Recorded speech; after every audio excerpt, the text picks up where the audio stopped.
France Travail, qui s'appelait préalablement le Pôle emploi. Comment ça fonctionne? Quels sont vos droits, vos aides disponibles, les formations auxquelles vous pouvez prétendre? Quelles sont les astuces et erreurs à éviter? C'est ce que nous allons voir ensemble maintenant.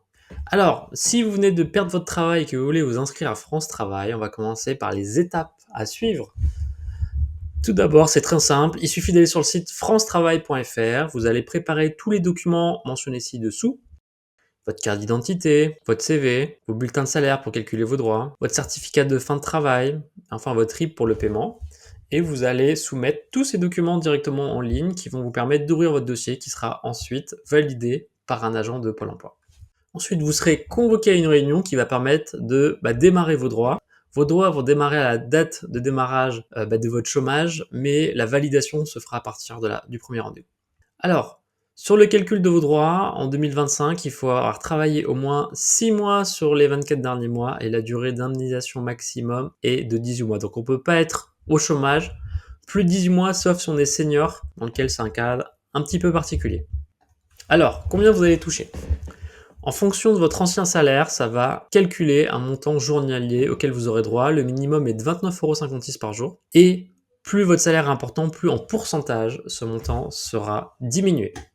Maintenant, une fois que vous avez calculé ce montant, qui vous sera indiqué directement en ligne, très simplement, il faudra penser à vous actualiser chaque mois, sinon vous allez perdre votre inscription, vous allez perdre le bénéfice du Pôle emploi. Donc entre le 28 et le 15 du mois suivant, il faut l'actualiser soit en ligne, soit par téléphone. C'est obligatoire, sinon vous allez être radé pendant un mois. Et pareil, si jamais vous retrouvez un travail, il faut l'indiquer immédiatement. Ne pensez pas passer entre les mailles du filet.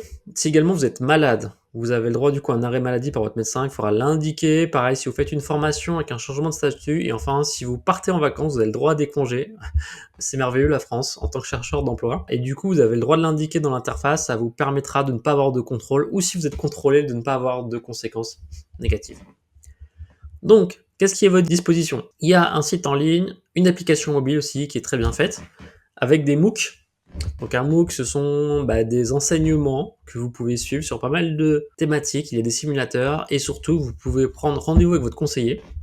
Vous aurez accès à un conseiller pour vous aider à trouver un travail et un conseiller qui est lié à l'indemnisation. Ce sont deux personnes différentes. Le but, c'était de clarifier les interlocuteurs. Également, vous aurez des ateliers CV si jamais vous le souhaitez pour travailler au CV. Il y a de nombreuses formations à venir dessus. Et il y a une aide pour trouver un travail. Au-delà de l'allocation chômage, vous avez le droit à certaines aides pour reprendre un travail. Ça peut être le transport, si jamais vous retrouvez un travail à plus de 20 km en aller-retour. Pareil, le repas, si jamais vous devez vous déplacer, vous pouvez prétendre à des aides. Et enfin, sur l'hébergement, si vous avez plus de 50 km à faire éventuellement, il y a un forfait de 30 € par jour qui peut être appliqué. Il y a d'autres aides qui peuvent être financées, du coup, par France Travail. Alors, la France est très généreuse, peut-être trop. Des aides à garde d'enfants, si ça peut vous aider à trouver un travail. Des primes d'activité pour reprendre une activité, une aide pour payer le permis si vous cherchez un travail où le permis est obligatoire, et enfin une aide à la création d'entreprise. On aime les entrepreneurs qui créent des emplois, qui créent de la richesse, qui font des cotisations. Sur les formations, le Pôle emploi finance également de nombreuses solutions. Alors ce qu'on appelle l'AFC, donc c'est l'action de formation conventionnée. Ce sont des formations de 3 à 9 mois, par exemple, si vous voulez être boulanger, pâtissier, il peut y avoir des formations qui sont financées à hauteur de 100%. Il existe également l'aide individuelle à la formation. Donc là, ça va dépendre de votre projet professionnel. Parfois, c'est pour des formations un peu plus courtes et c'est vraiment sur mesure. Enfin, il y a ce qu'on appelle la préparation opérationnelle à l'emploi individuel. Donc là, c'est pour aider les gens à monter en compétences et à être prêts pour leur entretien d'embauche et être prêts pour être salariés. Donc il y a également un financement à hauteur de 100%. Et enfin, vous pouvez utiliser votre compte personnel de formation CPF. Donc là, c'est vous qui cotisez via vos cotisations salariales quand vous êtes employé. Et du coup, vous pouvez piocher dedans pour bénéficier des formations. Allez, comment est-ce qu'on fait une recherche d'emploi efficace? Déjà, vous pouvez aller sur le site de Pôle emploi. Il y a pas mal d'offres. Alors, je dirais que c'est intéressant, sauf si vous êtes cadre, où là, il y a quand même moins d'offres. Quoique, il y a quand même des offres. Faites-vous une alerte sur le site de Pôle emploi. Allez-y régulièrement, mais pas seulement. Allez sur tous les autres sites d'annonces. Ça peut être Le Bon Coin, LinkedIn, Indeed. Et il y a plein de réseaux sectoriels en fonction de votre activité. Il faut savoir qu'il faut être proactif. Une recherche d'emploi, ça prend vraiment du temps. Voilà, ça peut prendre toute une journée. Ça peut être bien aussi de jouer son réseau, demander sur Facebook, Twitter, Instagram, est-ce que des gens ne connaissent pas quelqu'un qui pourrait vous proposer un emploi? En France, il y a quand même des offres d'emploi qui sont disponibles, il faut le dire. Allez voir sur France Travail, faites des candidatures spontanées. Si l'entreprise dans laquelle vous rêvez d'aller, contactez les gens sur LinkedIn. Écrivez des messages à des personnes qui travaillent dans l'entreprise et allez sur les sites d'emploi des entreprises également pour candidater directement. À noter qu'il existe quelques droits spécifiques.